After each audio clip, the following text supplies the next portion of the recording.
Je zadarmo, no naladiť si niektoré televízne stanice pomocou klasickej antény je niekedy umenie. Bude to závisieť od počasia, bude to závisieť od tej situácie, ktorá je priamo okolo toho televízora, keď tu niekto prejde, však sa všetko zmení a tú najvrtejšiu scénu neuvidíme, ten najvrtejší gól nám unikne. Od nového roku to bude s našimi stanicami inak. Od 1.1.2017 sa televízia Markíza rozhodla opustiť terestriálne vysielanie. To je to klasické anténové televízne vysielanie, ktoré ľudia poznajú.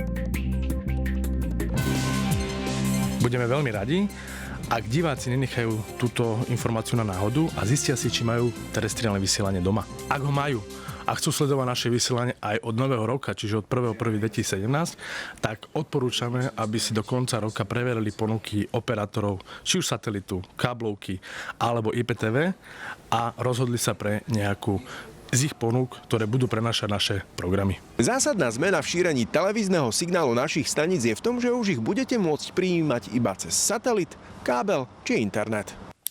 Určite najväčšou výhodou bude väčšia kvalita príjmu signálu. Pravdepodobne vaši operátori ho ľahšie zaradia do jednotlivých balíčkov, ktoré môžu byť aj cenovo veľmi dostupné. Televízne programy a ich archív môžu byť aj týmto spôsobom šírenia dostupné v telefóne, tablete či počítači. A ja mám možnosť pohybovať sa kdekoľvek potrebujem. Idem do kuchyne a pripravujem nejakú stravu, tak je televízor so mnou.